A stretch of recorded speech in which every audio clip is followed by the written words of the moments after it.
There's a story many of us were taught as children, whispered through fairy tales and love songs, that true love is unconditional. That if love is real, it has no limits, no boundaries, no expectations. That if someone truly loves you, nothing you do can ever push them away. It sounds magical, pure, perfect. But what if this belief doesn't protect love? What if it destroys it? What if unconditional love isn't divine, but dangerous? Imagine this. It's early morning in a small cafe, the kind of place where coffee feels like a warm handshake. A man named Amir sits alone at a window, early 30s, quiet eyes. There's tiredness in his expression, but also something else, a softness, the kind people mistake for weakness. He cups his coffee like it's the only warm thing left in his world. Outside, the city wakes. Cars hum, strangers rush past. But Amir isn't watching any of that. He's replaying memories, and one name keeps echoing in his mind. Maya. A woman he once believed love could never break. A love he thought would survive anything. The kind of love people describe in poetry and wedding vows. Unconditional, forever, unshakable. And in the early days, it felt exactly like that. Their story wasn't dramatic, it was quiet. Honest smiles, long evening walks, laughter about nothing, the thrill of silly inside jokes. It felt real, mature, beautiful. Over time, though, love met life, and life was heavier than the dream. Maya struggled with insecurity. Not dramatic, not loud, just quiet doubts about herself, about Amir, about whether she was enough. Amir believed love meant healing her without letting her suffer. He canceled plans for her, missed opportunities, ignored his own discomfort when she questioned him over harmless things. He gave and gave, because he truly believed this was what unconditional love meant. Never leaving, never complaining, never setting limits, loving no matter what. One night, Maya said, "You won't ever walk away, right?" He smiled and answered without hesitation, "Never." And that was the day love quietly changed shape. Without him noticing, love slowly stopped being a partnership and became a responsibility. Devotion turned into sacrifice. Support turned into self-forgetting. And she didn't mean to, but she leaned harder, expected more, and gave less. Because unconditional love is a comforting idea, but it can also teach us to take without noticing. And in silence, Amir broke. This isn't a dramatic breakup movie. No screaming, no betrayal, just two humans feeling lost inside a love they thought could never crack. Maya didn't feel safe, she felt guilty. And Amir didn't feel strong, he felt invisible. And love became something neither of them recognized. Now, rewind that story for a moment. Think about every time we've heard phrases like, "If they truly loved you, they'd never leave." True love means accepting everything. Love should be unconditional. Beautiful on paper, but are they true? Real love, real connection isn't a fairy tale. It's human. It's fragile sometimes. It grows, it changes, it asks for effort. And here's the myth-busting truth. Healthy love has conditions. Not shallow conditions like money or looks or status, but human conditions. Respect, honesty, effort, emotional safety, mutual care. Love without boundaries isn't love, it's erasure. It's losing yourself and calling it devotion. It's giving up needs and calling it loyalty. It's accepting pain and calling it destiny. History is full of stories, old poems, ancient folklore, religions, even philosophy, where love is painted as divine, eternal, total, and that's inspiring. But in most of those old texts, unconditional love describes a higher power, not two imperfect humans. Human love naturally has balance. Science supports this. Neuroscience tells us love activates reward and bonding systems in the brain, dopamine, oxytocin, serotonin. The psychology tells us attachment isn't unconditional.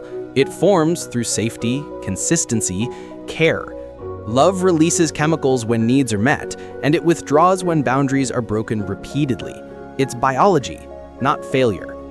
Research in relationship psychology and behavioral science show the healthiest long-term relationships thrive on reciprocity, trust, shared values, effort, not blind tolerance.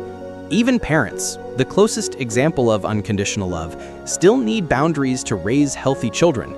Too much unconditional acceptance without guidance, limits, or accountability can create entitlement and emotional imbalance. So why do we cling to the myth? Because the idea of unconditional love feels safe. It means someone will stay even if we break. It promises security in a chaotic world. We crave reassurance. We fear abandonment. We confuse emotional needs with spiritual fantasy.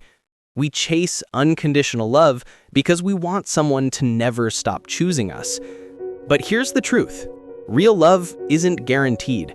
It's earned every day through the simple act of showing up with honesty and kindness. Now let's return to Amir and Maya. Months later, they meet again. A quiet park bench. Not as lovers, but as two people who loved deeply and grew painfully. There's no bitterness, no anger, just truth. Maya says softly, "I thought love meant you'd never leave, no matter how lost I became."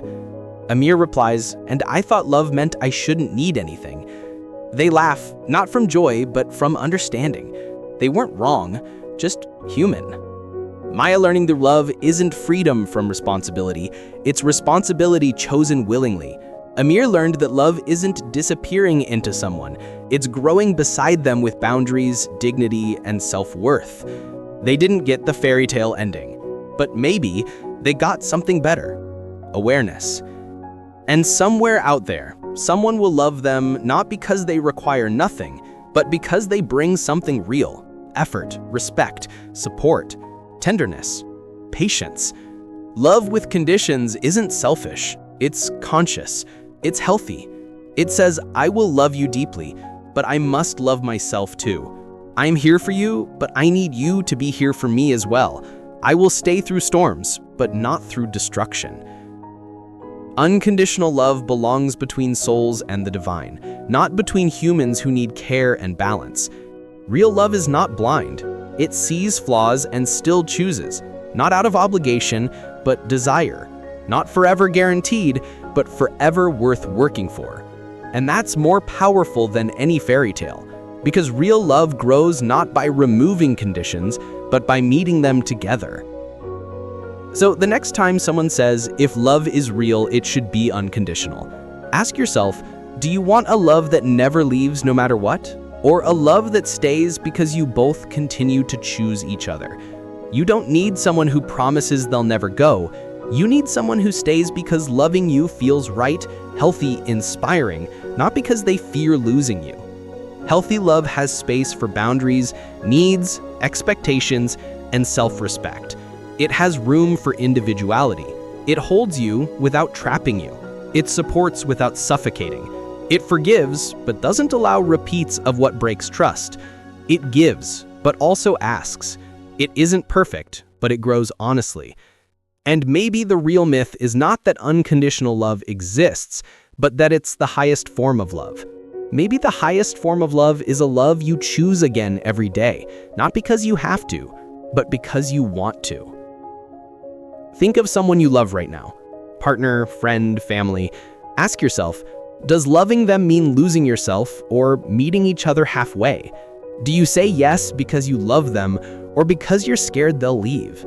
Are you holding on because it's real or because letting go feels terrifying? Healthy love doesn't demand you sacrifice your soul. It lets you be human. It allows imperfection, but not neglect. It holds space for needs, boundaries, growth, change. It says, I love you, but I also love me. And maybe that's the greatest truth about love. Not that it's unconditional, but that it thrives when two humans give each other enough love to stay and enough self-worth to walk away when it becomes harmful. The myth that love should be unconditional doesn't protect relationships, it traps them. The truth, real love has conditions because people have emotional needs, and that doesn't make love weaker, it makes it real. So if you're watching this and you've ever been taught that true love means never leaving, never questioning, never expecting anything, Let this be your gentle reminder. You deserve love that gives, not only takes. Love that heals, not drains. Love that nurtures, not consumes. Love that chooses you every day, not out of dependence, but devotion. This isn't the end of a love story. It's the beginning of a healthier one, where love isn't unconditional, it's conscious, mutual, and real. If this made you think, if it made you breathe a little deeper or feel a little seen, share it with someone who needs to hear this truth about relationships, trust, emotional boundaries, and real healthy connection. And remember, real love isn't found. It's built with care, respect, effort, and honesty. If you want more myth-busting stories about love, psychology, human behavior, and emotional truths, don't forget to stay here with me. We'll explore more, gently, honestly, together. And until